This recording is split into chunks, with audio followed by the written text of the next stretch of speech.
everyone, Simon here from High Playing Games. Hope you're having a great day and welcome to the test first pilot episode of Good Luck Have Fun Game Battlers. This is my throwback to 90s nostalgia when Games Master and other TV shows would invite kids onto TV to compete on games for prizes. I was jealous then, I'm jealous now. So I've decided to make my own. Every episode will have 2 to 4 players playing 12 different games in rotation that will constantly change every episode depending on who's there and the types of games we want to play or will be playing. The idea is to showcase the variety of local multiplayer, time attack, high score challenge and leaderboard styled games because there's so many fantastic ones out there, yet we all see the same ones over and over again. At the end of each game there'll be scores added to a leaderboard and whoever's got the most points at the end of the episode wins. I don't know what, we don't have a budget. Nah, I might throw a game in or something like that at the end, who knows. It's rough around the edges. This has taken me hours and hours and hours of editing to try and get this down and paired and right.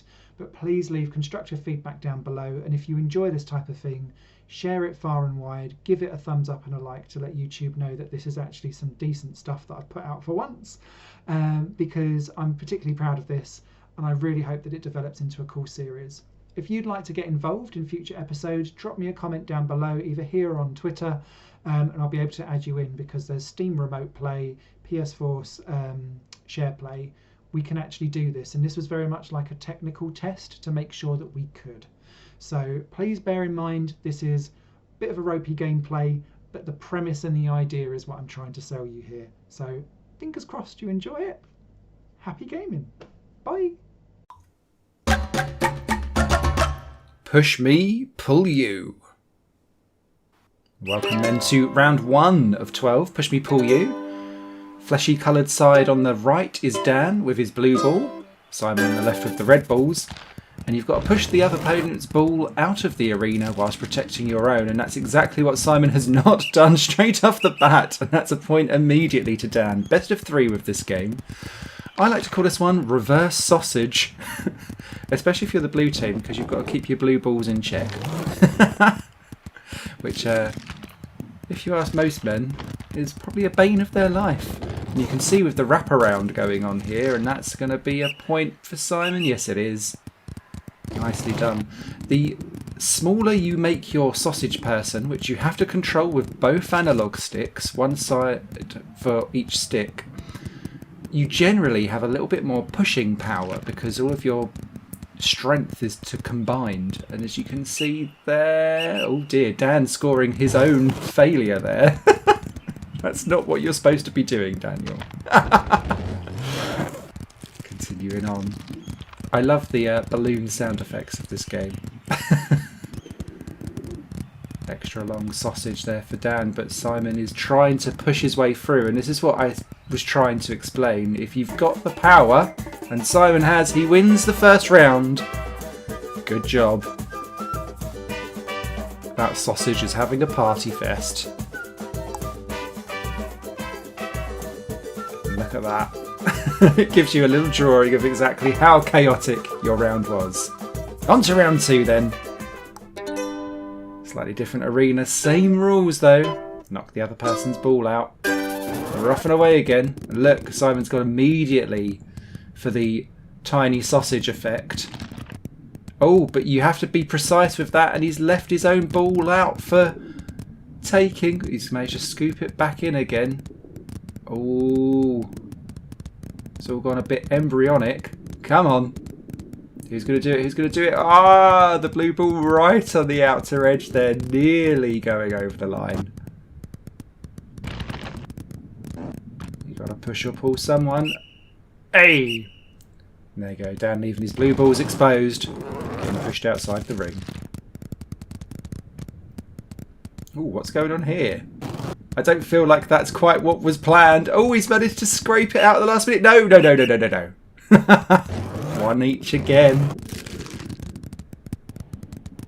And again, Dan very protective of his blue balls, but that left Simon's orange ball exposed, and that sadly meant 2 there for Dan.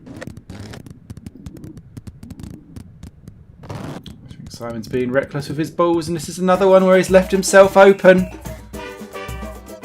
Dan wins, 1 apiece. Good job for the blue ball team. Now you can see that one was much more of a chasey around, chase me chase you, rather than push me pull you. So for the deciding factor then for round 1 of push me pull you, off we go. And this time it's Dan going for the small sausage approach, but it's left the orange ball a bit exposed there, where Simon's trying to cover around and do the wraparound and then try and push across. I think he's got it in, but that's left his own ball out and exposed, and that's going to be easy pickings for Dan potentially. Or is it? Because he's going to push his own ball out first. There we go. He's trying to hog all the balls, but he's managed to make it work. Well done. Round 2. This time Simon going for the small ball approach. That was an own goal. Bad balls. Bad balls. Oh, and this time Dan's got both and he pushes Smith's ball over the edge. Oh dear. So, good job for Dan. 2-1.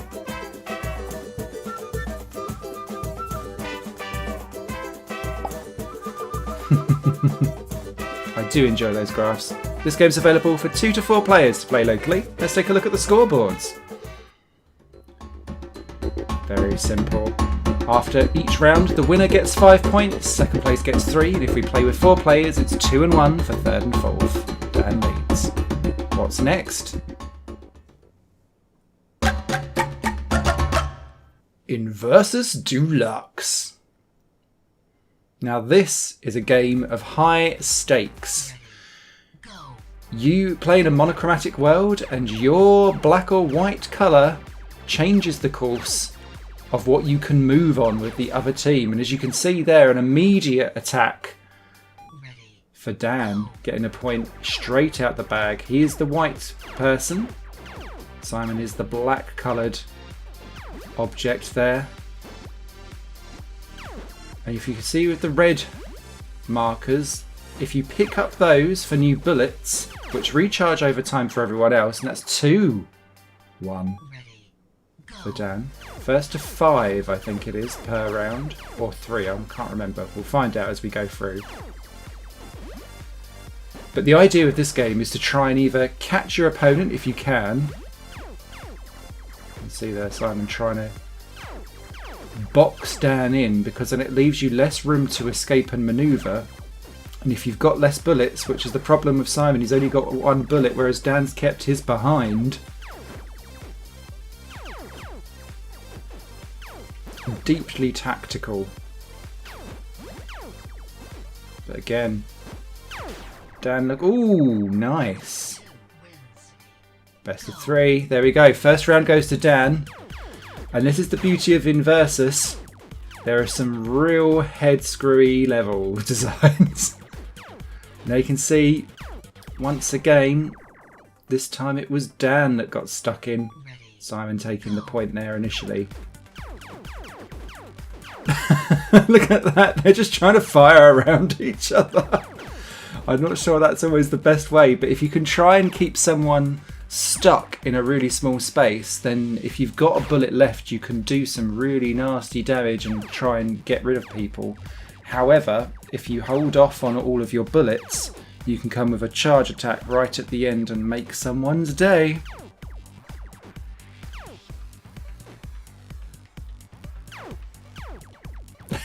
Trying to hold off there, I think.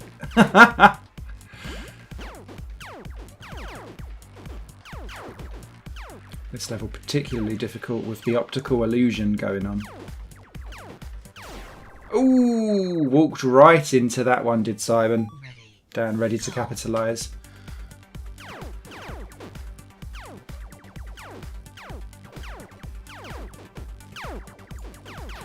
And because of the effect where bullets move across the screen, obviously, you kind of have to make sure that you're safe from all regards, and that was not a safe move there from Dan. Simon now 2-1. You get the third and final point and draw level. Ooh, he's been very aggressive. But it's left Dan, look, he's in one small line. And there we are. One apiece. Final round then. Final map of INVERSUS DELUXE here. Ooh, straight out the bag there for Dan. Using a triple bomb. Or a triple bullet rather. Again, this game is available for 2 to 4 players. In order to trigger that triple bullet, you have to press and hold the fire button, which leaves you exposed because then that means that you can't trigger anything back. And that's exactly what happened there to Simon. Dan getting 2 points in there. This looks like it could be Dan's round again. No! Sneaky. From Simon there, drawing out another one. Come on. Oh. So easy to just wander into someone else's shot. One of the most aggressive versions of paint I've seen.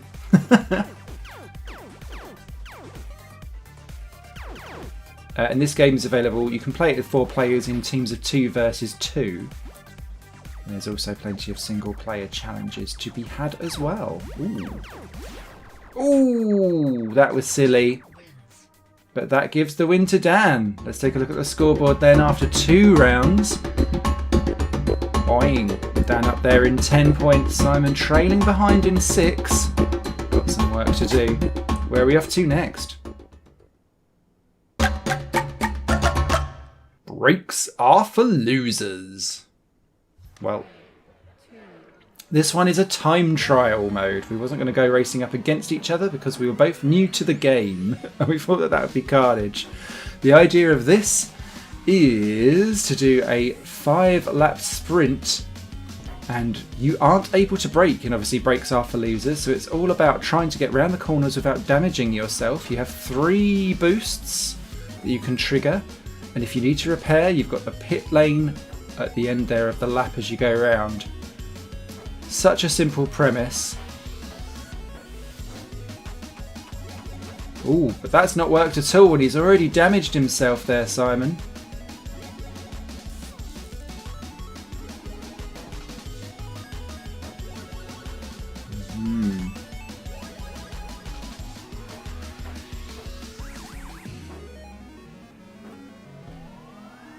Let's see how he gets on.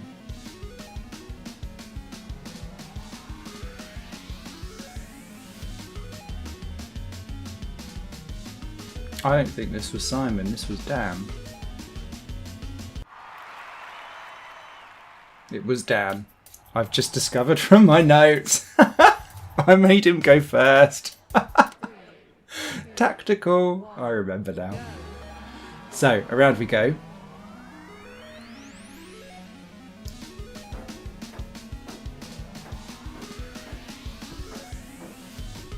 Into the pits immediately after just 1 lap there for Simon.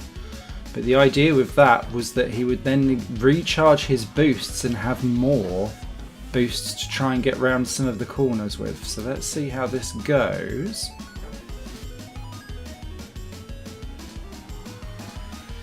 Looking quicker, looking cleaner, it must be said.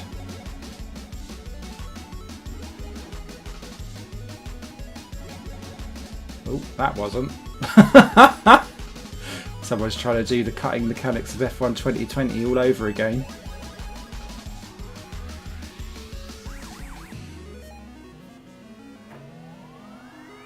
Okay, final lap.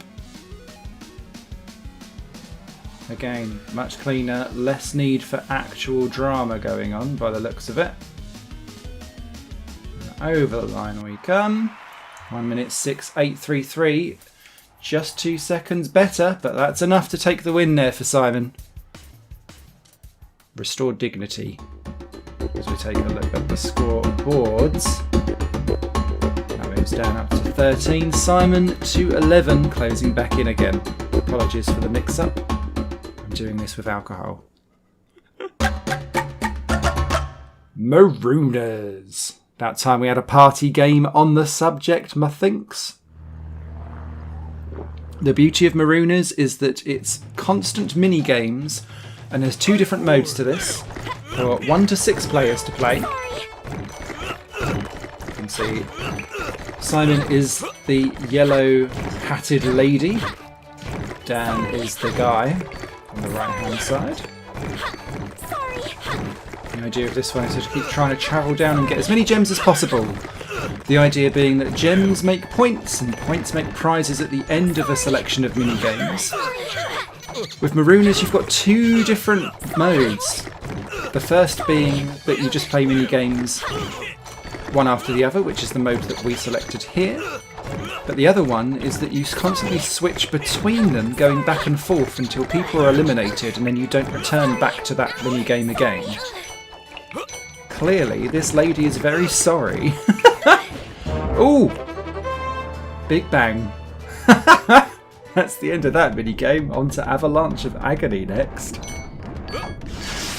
So again, although the gems are individual for each mini-game, they all total up. So what we're looking for at the end of this game is total gem number. Avoid the rocks. This episode so far has had a bit of a boulder and big balls problem. Oh, and that's been a bit of a rolly over there for Dan, and that's not great for him. Stonework Square next. This is where stones fall from the sky. You need to be able to collect the coins and throw bombs to try and get rid of stuff. Oh dear, that wasn't a good move there by Dan. Straight in. And then if you... if you died, your ghost can then attack the other people, as we saw there. This one's got shooting fire flames.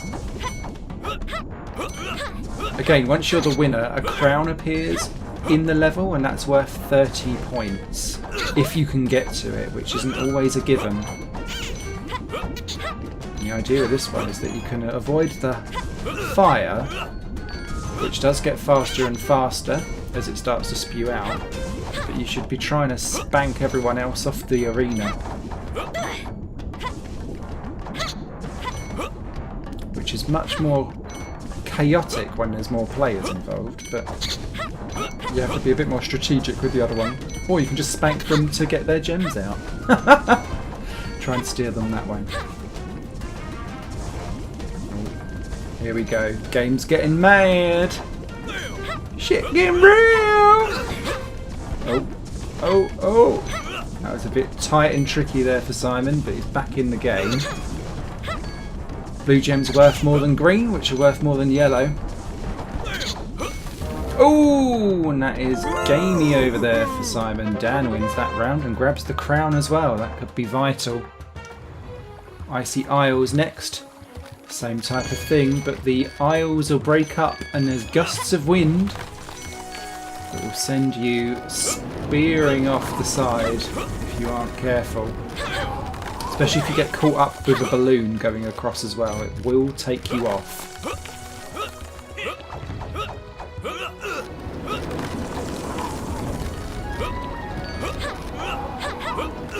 Of course, you want to... Ooh. I don't know what's going on with Dan there. He's having a bit of a seizure going on. It's back now. And now they're spanking each other trying to get as many gems as they can because they've decided to not go for the balloons. So it's all ended up a bit of a...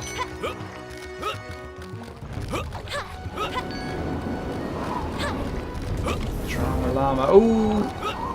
Well, that spasm looked like it had been coming for some time.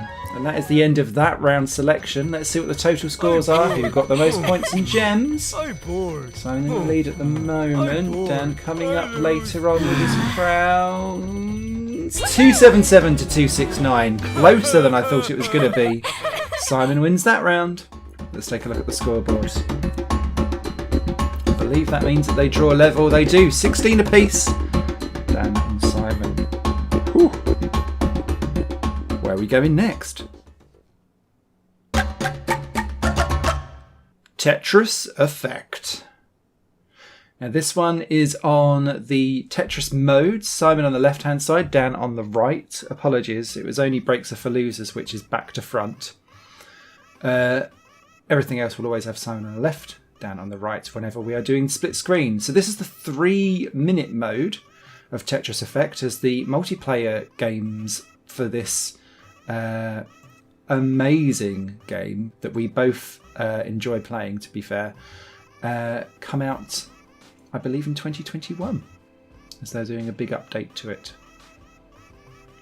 So both Dan and Simon have the exact same idea of trying to build up blocks but leaving kind of a bit on the side. There's the general Tetris feel. Simon a little bit quicker off the draw with his first Tetris. But it's all around with this one, trying to wait for a mistake to happen if you possibly can, or how quick your reactions are. And that could be the first problem there. Dan has not done a double Tetris. There was one side missing. He's just went a little bit too early. It's so easily done. Very tricky.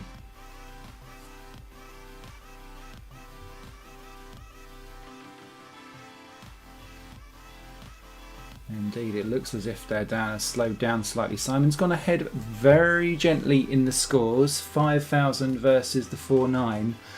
So plenty still to be caught up on. And it doesn't take much. As soon as there's a mistake or two, it all starts to go wrong. But it looks as if these two are both just being very tactical and methodical in the way how they go about doing their Tetris.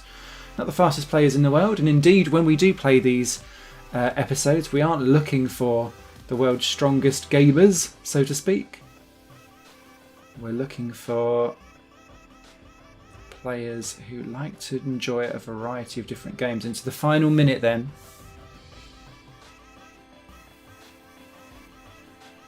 It's a handy little comeback there for Dan. But it must be said, Simon is going faster now. 2,000 the gap between them, and that's another Tetris for Simon. Seems to be holding off on the big, long, thin, skinny blocks and saving them so he can then slam them in for a Tetris at the end.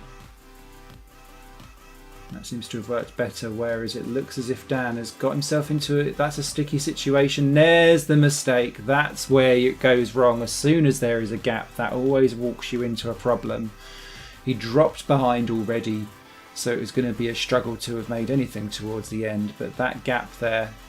And to be fair, Simon's now running into some problems too, but he's able to kind of scoop himself back in again. And look, he's been able to restore the side. And that's really the key to Tetris. But Simon 11,754, Dan 9,247. A B versus a C. That's more points for Simon, and that takes him ahead as we hit on to the scoreboards. 21 versus 19. Still very much everything to play for.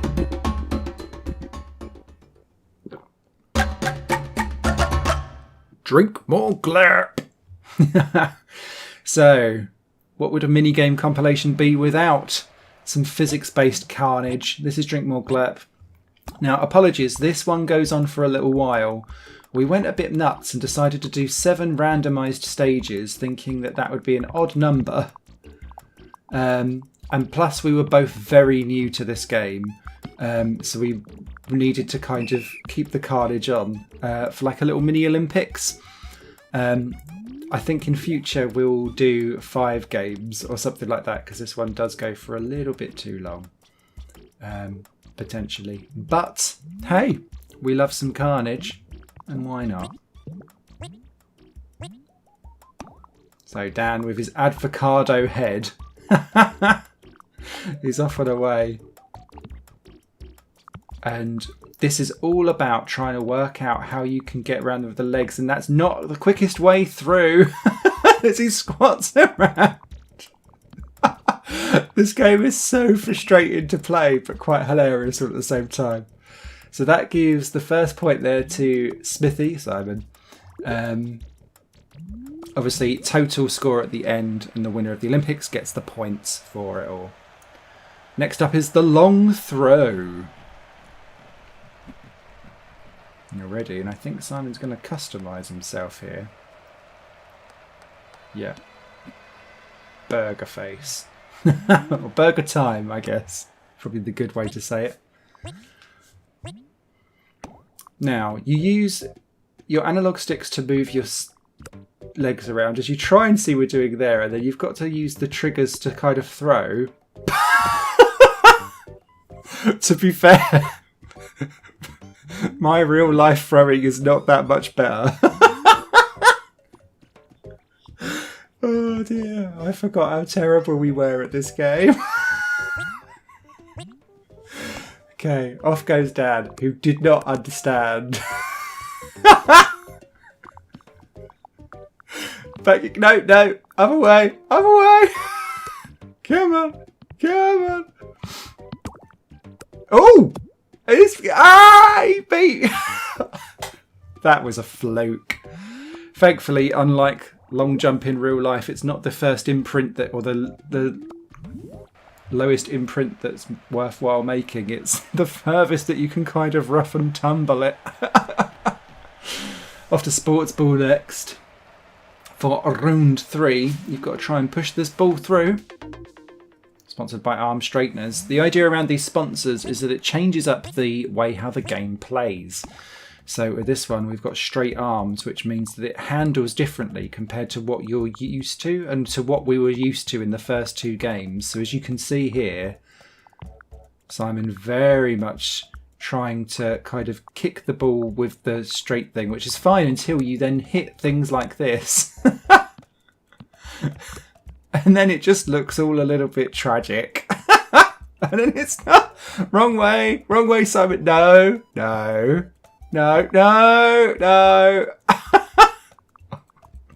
Jesus. Okay, on we go. And there we go. You can try and do a flick kick if you're able to. That was pure fluke, I think.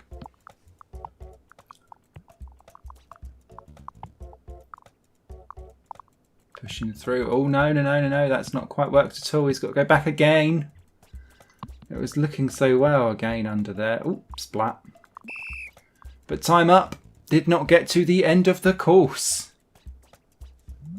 That leaves the door open for Dan. So long as Dan can get home within the 60 seconds, he could very well do it. So what is the Avocado Man going to do? Dan, you Avocado. He's not an F1 fan, but I am. And so I laughed at that joke far too much when we was playing that game. F1 fans will understand. But again, struggling to get going with the change of arms. But that's been a nice little push through. And then Dan deciding that actually, having watched me fail miserably, he thought he was going to try and dismantle blocks in front. And try a different approach, which seems to look not too bad. And then he thought, well, sod it. When that happened, continued on.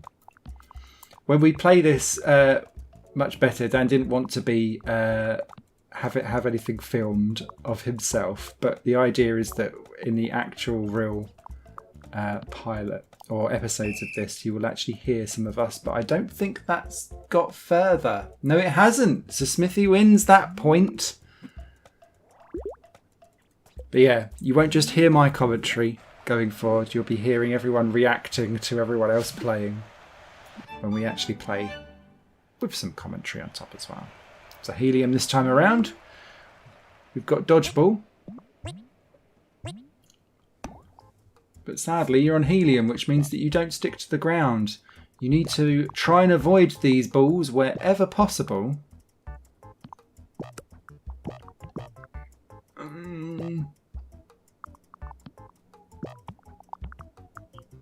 This doesn't look like much of avoiding actually. Just kind of helplessly kind of floating around.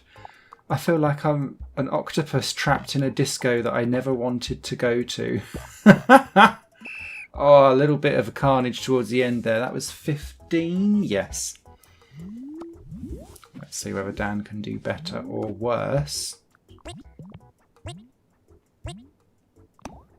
Mr. Avocado, what are you doing against your burgery friends? Not a good start.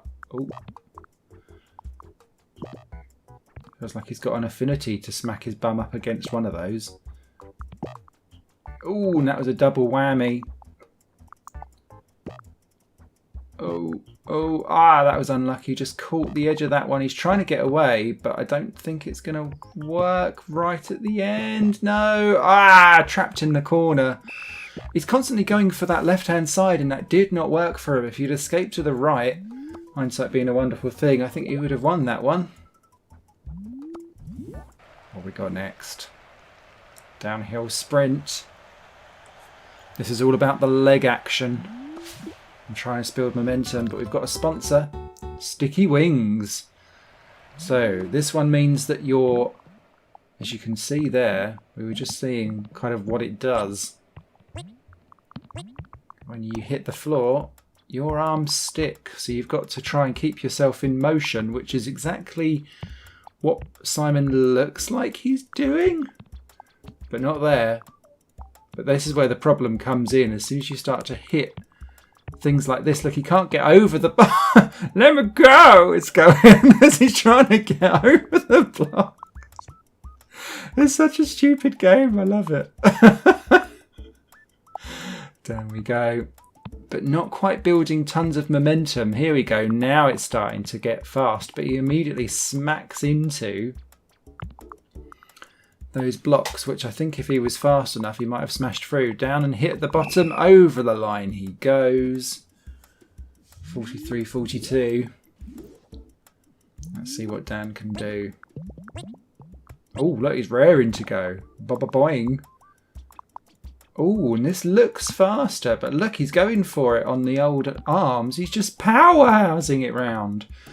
You can imagine that the arms basically mimic what you're doing with the controllers. He's just spinning the analog sticks around like a banshee, trying to get down to the bottom, but it's working. It looks faster, it feels faster. Is it going to be faster? It feels like it is. Oh, straight over the triple block. Beautiful stuff there. And look down at the bottom. Oh, a little bit held there, but straight over the line. That was the perfect momentum there. It's 9 seconds faster. Well-deserved points there for Dan, bringing him back into contention. Event 6 or 7, the Egg and Spoon Race. Oh, we've got another sponsored twist. T-Rex Gym. Do you even lift? Oh, look at him. Tiny arms. Which makes it very difficult to do anything with the Egg and Spoon Race. And oh, we've gone backward. That's pathetic. Oh, that is literally 2020 the meme. Okay. Oh, look, and just an immediate nudge forward there. And Dan doesn't really need to do anything else, but he's now ended up on the wrong side. Oh, he's got even worse! And it's given him a draw because neither of them actually got over the start line properly. I felt like that's a bit of a shame, and actually Dan should have got the point for that, but there we go. Final one. Magforce button press. Press the buttons where you are. Now this changed up the game entirely because now, not that we noticed because we weren't playing the game properly, but you can essentially you point your arms in the direction where you want the magnet to go, and this seemed a bit lost, particularly on Dan when it comes up to his mode. So we're still trying to do the old throwing yourself over to try and get to the end of stuff. And then I think Simon starts to understand that actually, nope, it does work like that. So 2 presses there for Smithy.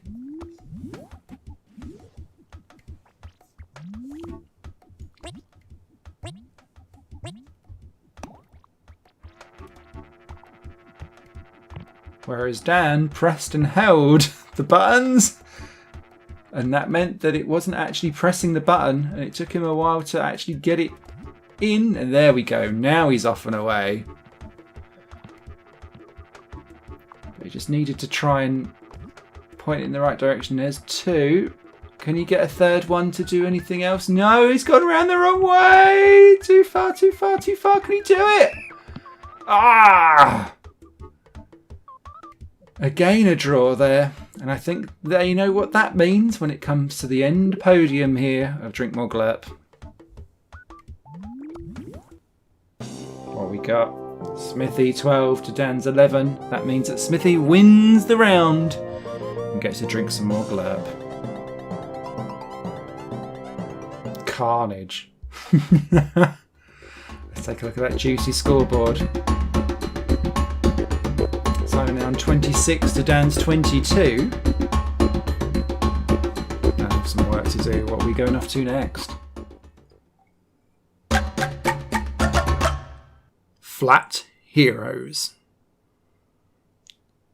So this is a game that has multiple multiplayer modes as well as a huge single player campaign, because it's actually a puzzle game with dexterity stuff, and this is area control.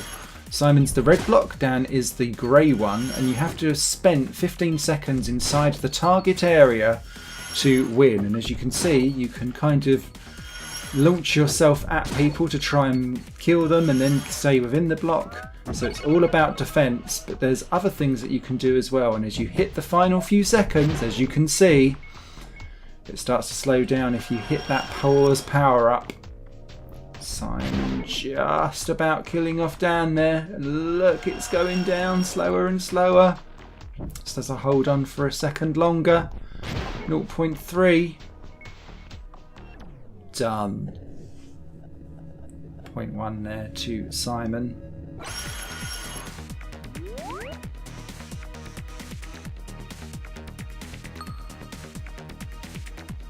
Moves him ahead.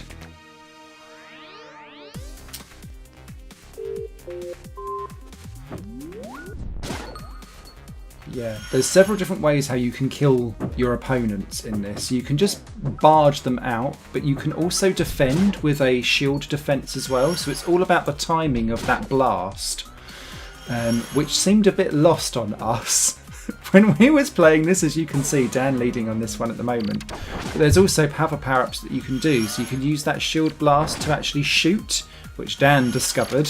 Simon did not. And Simon keeps going with the bunch, but that's not going to be helpful because Dan has discovered how to shoot. And as you can see there, there's other power-ups appearing on the screens, and this is looking good for Dan. He's just got to get a 0.3 in, and that's done it. One apiece then for the duo.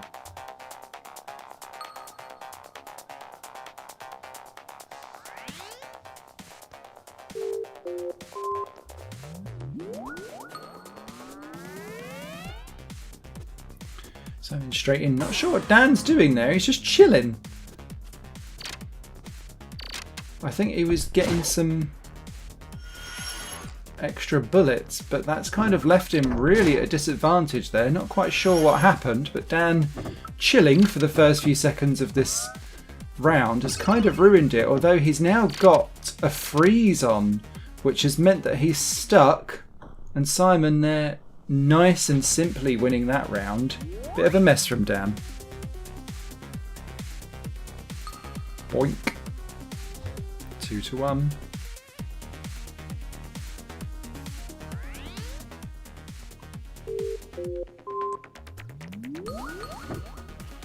So again, wall jumping a big thing in Flat Heroes, and look, you're trying to kill each other, but the whole thing there is to try and keep yourself in that circle. And as the levels get harder and harder, it's more difficult to try and keep yourself and get yourself in the air time. And again, Dan doing some kind of extra healing. He's trying to charge up and get the bullet so that it kills Simon for longer. Very close on this round. Because if you're able to hold it, and there we go, Simon's now noticed how to do it as well. Tactics coming out, but oh yeah, Simon looking good. Or is he? Dan's coming back a little bit. Oh, well, that works out nicely, and Simon's stuck. Dan now with a curious kill right at the end, comes from behind to take that point. Close on the scales, 2 apiece.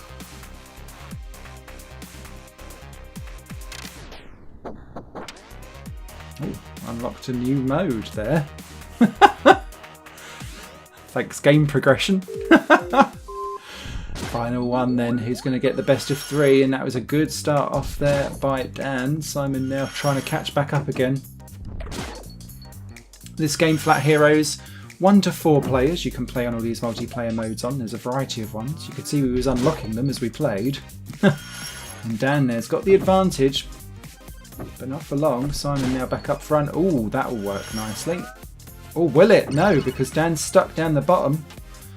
Now the peace power up has been launched, which means that you can't actually hurt each other unless you use your shield. Well done there, Dan. Oh, and he's done another one. This is going to be incredibly close, but Dan may well have it now with that final little kill. Oh, just 3 hundredths between them, and Dan's got it. Has he? It's going to be whoever's in the last bit. Dan gets it just by 0.4 of a second. Whew. That was a close one.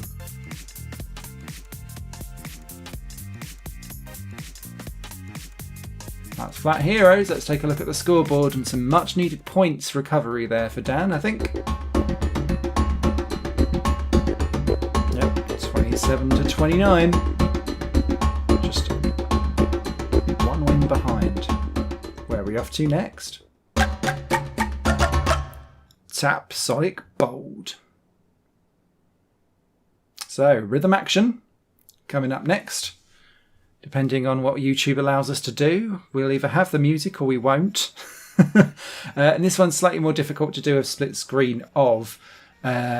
So the idea with Tap Sonic Bold is that it's keyboard based, but it's got this weird, unique shifting perspective, which was why we chose this one as a interesting rhythm game to have a go at. Simon on the left top screen, Dan on the bottom right screen.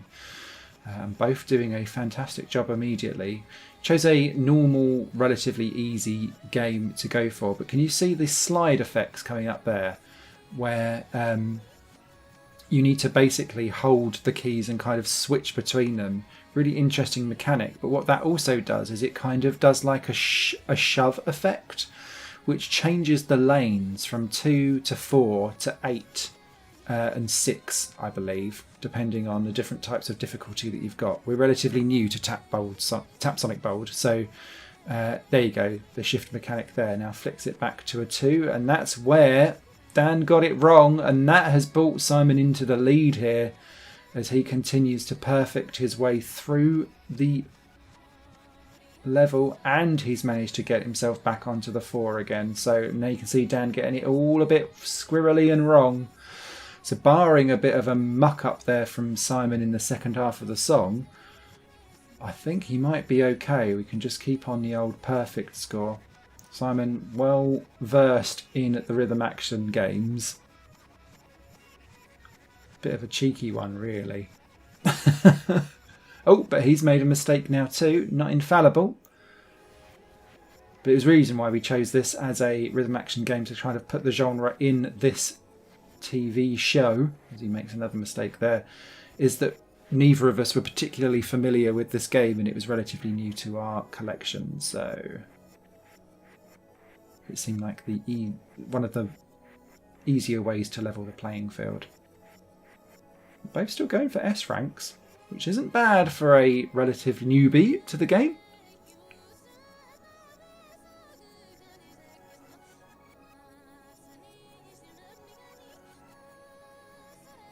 Nicely done. You can see both now in their stride, both making this relatively same mistake as well. So, oh, and Simon there getting a little bit wrong with another one of the switchovers. I don't think that will allow Dan to close in fully, depending on how the scoring works against chains of combos, but stage clear for both. Yeah, win for Dan. And there's the scores, both S ranks, but Simon gets the points.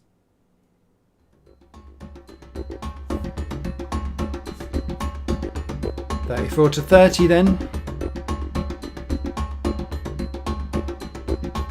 What are we going to next? We need some insanity. Penguin Wars. Insanity is exactly what we're going to get.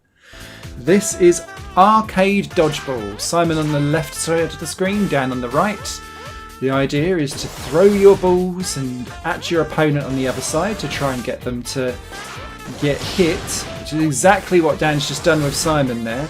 There's a variety of different ways how you can throw the balls over. And if you manage to get all of the balls over to the other side, then it kind of creates an extra special move. Characters have special moves as well.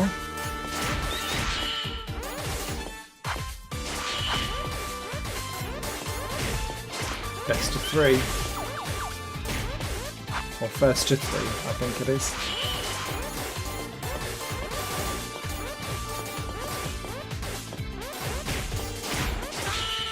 It does feel like you're playing dodgeball with bowling balls. With your dirty penguins. Then what happens at the end, and that could be an issue. Dan's just chucked over loads of balls onto Simon's side at the end there. And there we go, Dan gets the first win because of that last few seconds play. The balls that are stuck on the end of your side at the end kind of go and hit you anyway and cause health loss. So, a bit like a beat 'em up in that respect. Now you can see they're all over on Dan's side bar one ball. That could have been a great little win there. But Dan's just doing charge ball after charge ball and they're all ending up in the same area and Simon can't get out of this cheese chain. Very tricky. There he goes, having to avoid it. That's put Simon at a real disadvantage. He's tried to chuck them all back over, but Dan's able to avoid them. Dan's really got the knack of this game by the looks of it. And Simon's just resorting to chucking everything over for the best. Whereas Dan seems to be a bit more tactical in where he's actually sending the balls.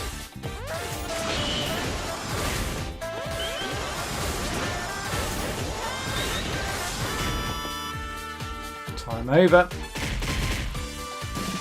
It's going to be another judgment. They survived, but that's a 2-0 then to Dan.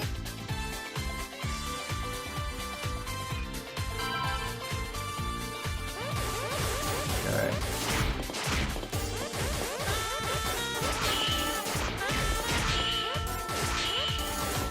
Dan's slightly behind at the start of this one, but only just. So I'm trying to keep hold of some of the balls there to try and hit him. He's got a couple of hits there on Dan, but Dan is straight back in there with one of his charge shots, and look at the damage it does. He is a meme with those flying balls. Gone from blue balls to big boulders to flying ones. It looks to me very much even Stevens at the moment. Perhaps Simon's slightly ahead on this round than he needs to, because if it's going to be the third and final round,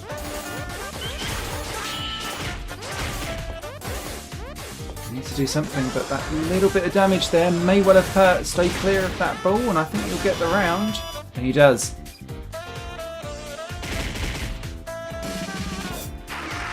Bring Simon in, 2 to Dan, 1 to Simon. He still needs to stop Dan at all costs though, because as soon as he gets the 3, it'll be game over.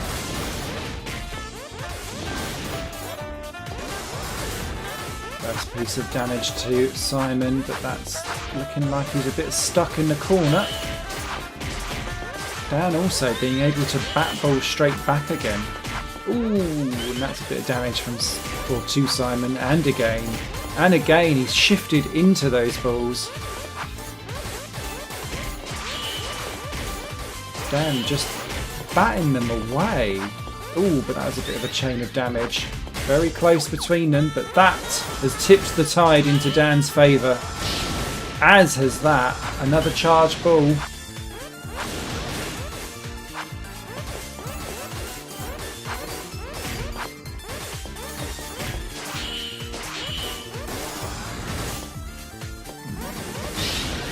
Boom! Wow, that says it all. Dan absolutely owning that round.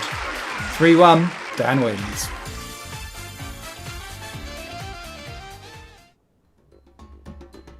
Let's take a look on the scoreboards. Overall, that brings Dan back into just 2 points behind Simon, 37 to 35.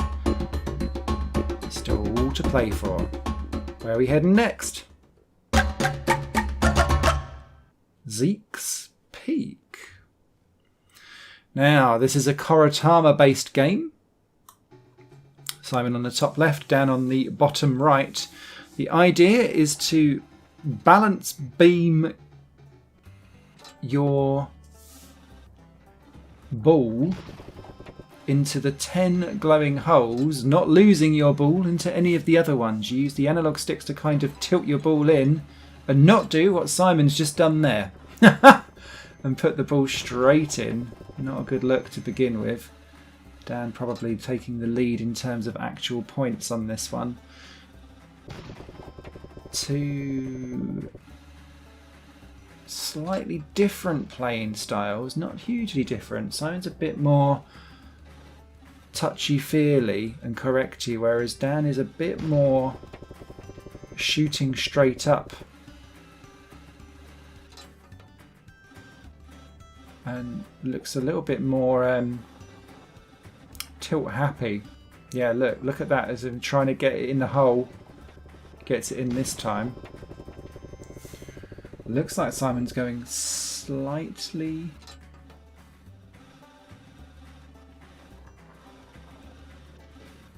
faster. It's hard to tell.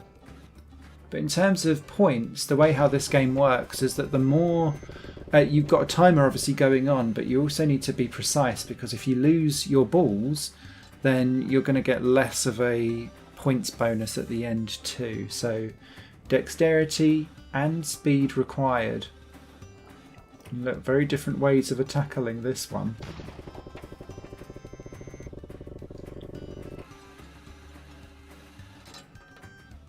There we go, down there getting that one a little bit wrong.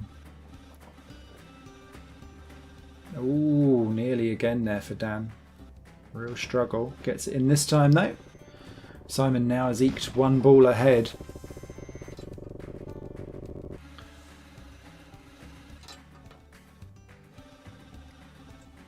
Or a hole ahead rather. Slowly climbing his way up. Obviously each ball gets more and more difficult to deal with because you've got to traverse more. Dan going all the way over and then dropping down for that one. Simon now there has done, that's number 9 I think. Yep, it's number 10 right at the very top to get to. Let's see if he can do it. Dan's still on number 9. Looking a little bit triggery, happy to get in. Gets it in, no. That will do nicely. What's Simon going to do? Oh, beautifully done in between the two there. And that is his score sorted and done. 5-3-2-0. And that is Dan getting a ball wrong at the same time. And that will have buggered his score somewhat. So if Simon done, let's just see Dan get himself home.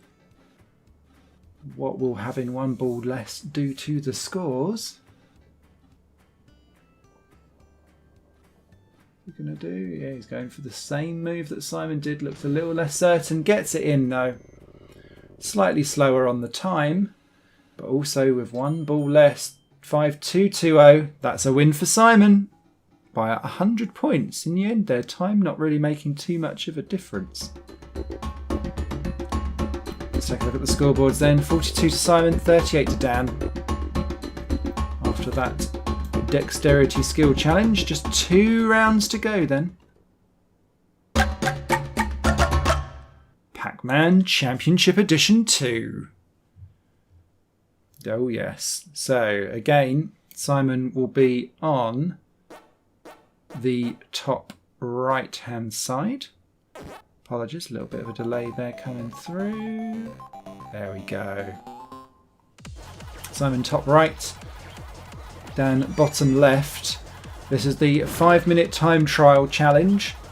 And the beauty of Pac-Man Championship Edition is that it is so frantic, so on the ball. You've got to have your wits about you. And as you can see there, Dan immediately taking a speed lead, if nothing else. It's all about how many of these maps can you clear, how quickly can you clear them, and also how cleanly can you clear them as well, because when you hit enough fruits, you'll be able to attack and kill the ghosts, avoid them where possible obviously, don't lose lives. There was a rule with this specific run through that we had, which was basically we're not allowed to use any bombs. I just want to make that clear up front, because basically Dan went first and he didn't realise that there was a bomb button. So we then agreed afterwards to not use the bomb in my mode either. There you can see Simon immediately on the old chomper chomper. Nom nom nom indeed. Can't get that off Just Eat, can you?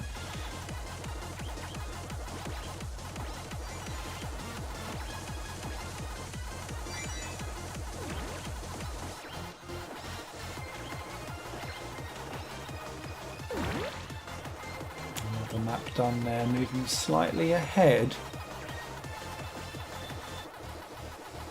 I think is Simon, or at least it looks like in terms of... No, Dan's still ahead in terms of actual where you are on the maps.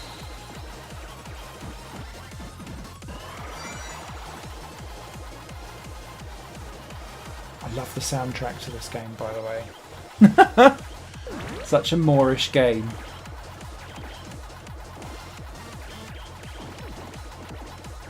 Again, time for the Noma Noma. And that is the Nom Noms for Dan at the exact same time that Simon loses a life there. So that could swing things around, definitely to Dan's favour.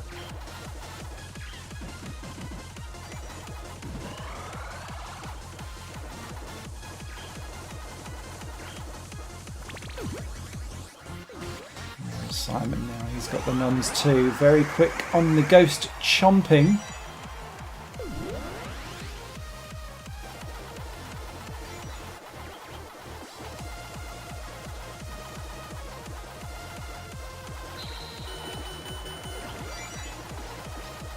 Extra life there gained for Simon.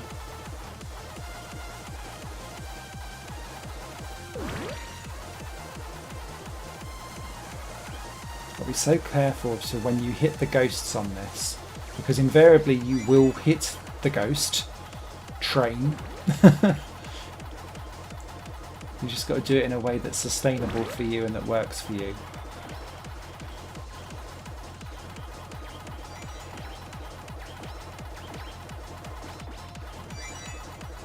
Still down ahead. And that is another nom nom time, although this one's taking a bit longer for him to get to. There we go. Juicily done there. Did somebody say just eat indeed. Final minute then. Simon's much quicker on the actual ghost eating.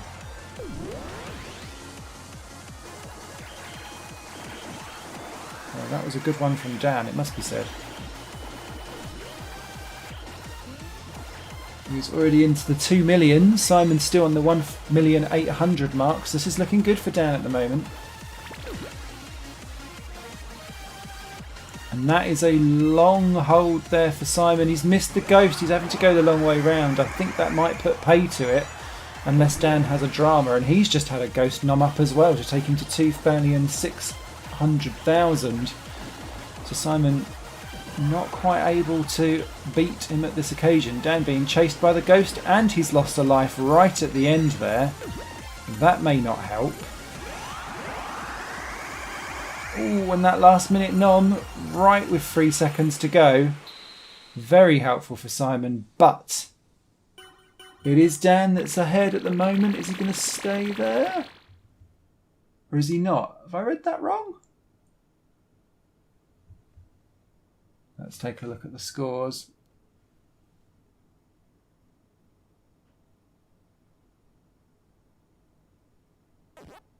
Nicely done. That was indeed a win for Dan. Apologies, I'm having to view this on a very tiny screen. I told you there would be ropey bits on this. Final round then, with all to play for. Ready, set, heroes. So this is the final game. Hopefully you won't be able to hear us trying to do this over Steam Remote Play, PS4 screen share, or share play, whatever the bloody hell it's called. Or you can hear me a little bit. Apologies in the background. So Simon on the left-hand side, Dan on the right. If you've not played Ready, Set, Heroes before, you play through various different dungeon stages in tower mode, which is what this mode is. For 2 to 4 players, you can play this mode on. The idea being that you will rack up enough kills and enough dungeons to be cleared, and at the end of each dungeon you choose different gifts and they will level up your character.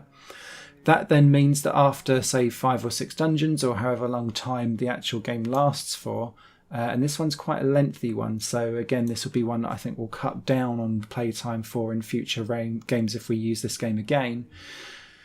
You then go into a final battle mode, and there's different types of battles. We got the snail race on our random playthrough, and the idea is that you are then all in a battle against each other to try and win, but you'll have, depending on how well you've done in these dungeons beforehand, as you can see, treasure time has appeared here. If you look, these treasures and these weapons, can you see they're changing the stats for Simon on the left hand side there? What that will do is then mean that when you enter the final battle, your character will be better because you'll have either cleared more dungeons, done more puzzles, got better weapons, and have better stats as a character. So therefore you should be an advantage to win. He says, Dan, only just hitting treasure time on the first run through there. A bit of a slow start. And he's not quite sure which one he's going to go for either, but he's off and away. Simon already into the heat of Dungeon 2. Plenty of stuff going on there to kill. But one of the interesting things about Ready, Set, Heroes is how it starts off that you're in your own game and then you start to join up as the game progresses through. A really unique perspective on how these types of dungeon crawling games can work. Dan now on his dungeon, number 2. And not enjoying those flying spikes at all. Simon already on treasure time for number 2. Looking quite good. What's he going to go for? Is that an upgrade of sorts? Looks like it is. And of course different loot has different rarity, so sometimes you might get a duff one. But regardless, whenever you're hitting all of these different and killing all of these different enemies and collecting all of this treasure, can you see, particularly on Simon's screen on the left hand side there at the moment where he's doing it, it's increasing the agility, the health, the stamina and the strength of the character. So all worthwhile doing.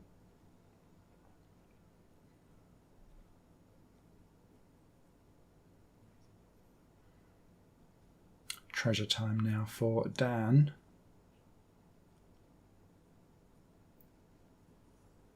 What's he going to go for? Is he picking up anything? Yes, he is. Picked up some armour. Simon now on to the third one. You've got that special power up there to try and unlock it. And this one's more of a puzzly one. Got to hit all of the lights in the right order. These dungeons are randomly generated every single playthrough that you go through. So no 2 playthroughs will be identical or the same, which is great for replayability. quite difficult sometimes when you've got someone new playing the game for the first time. Hence you can hear me probably really, really quietly in the background to try to just kind of coach down a little bit through it, although we had played it very briefly just before we played live. With all of these games, now admittedly this test episode is all about just selling you the concept, but when we go live for real, we will have like a test run for some of the games, because if we're picking random games out of my collection, of which I have hundreds of local multiplayer games to muck about with, it seems a bit unfair to have everyone constantly going in. Bang on together though with the treasure time. Well done. Dan has caught up very quickly around this, and he's gone straight on to the next. Oh no, he hasn't. He's come back. I think he's spotted what's going on my screen. And he's gone for the extra hard puzzle. Is he doing it right? No, he's done it wrong as well. Simon now trying to get it right. These are optional extra puzzles which give you better equipment and another like secondary treasure time. So very, very helpful if you can get them. Neither seem to be quite capable of doing it, and I think Simon's gone, sod it, I'm moving on. See, that's why I slowed down in the other room, Yeah, he's moved on to a castle level now instead. Dan is obsessed with trying to get this down. I think he's gone into his OCD mode. Wants that treasures. Might well get it as well. Simon trying to move on through the Dungeon of Blades by the looks of it. Crazy stuff going on there. Nearly through in one piece, but not quite.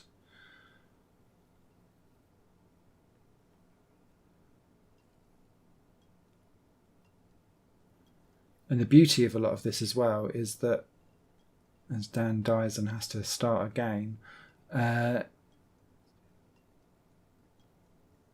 sometimes what you're doing on your side will affect what the player has to deal with on the other side. So Simon's moved on to the next kind of castle-y dungeon. I was waiting for you to say live. Dan dead again.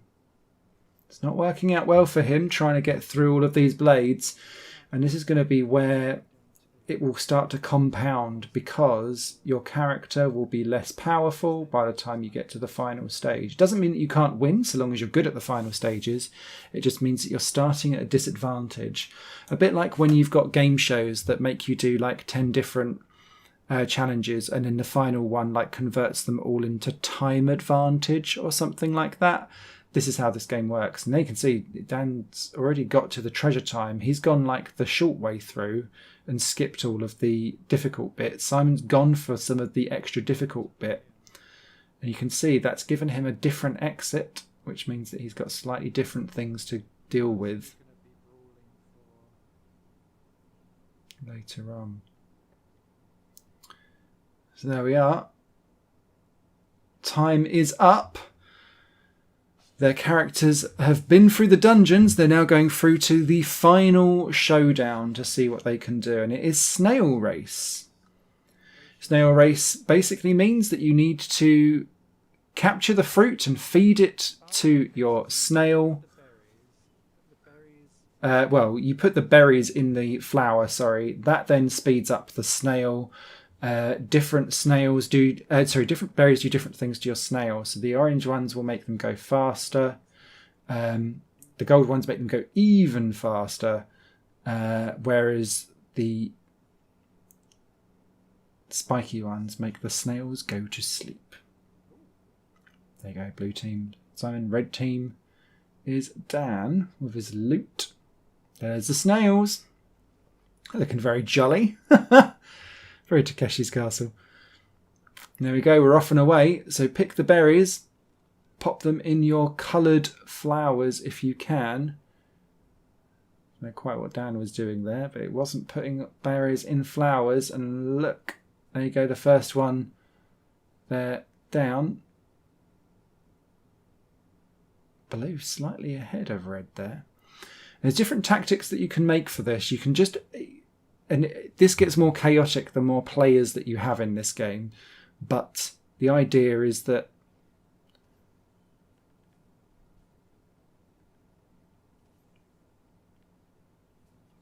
you can either slow down the other snail, speed up your snail, or go to battle to stop the other person putting berries in the right things. So, if you can see, we were doing it a bit wrong to begin with, because this was the first time that we had played it. There you go, off and away there. Simon put in a gold one. Oh, and there we go. He's straight up on the fire flame, stopping Dan being able to put anything in the red, in the blue flower pot. Oh, there we go. Dan's now got his lightning bolt out. And there we go. Fisticuffs. Very helpful. That was what all of the building up was for, was to try and start sorting out each other. There you can see the blue one escaping well ahead of the red one.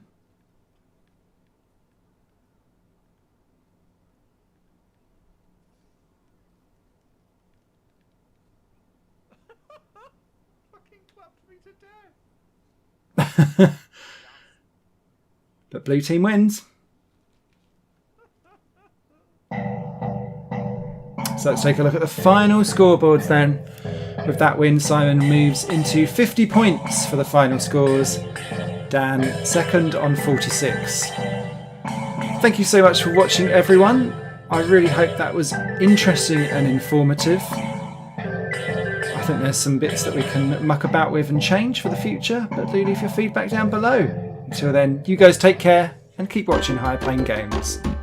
Have fun and good luck.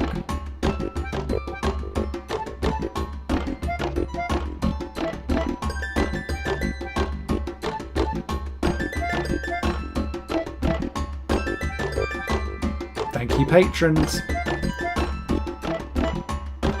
And yes, I made this theme song myself. I'm sorry, but no.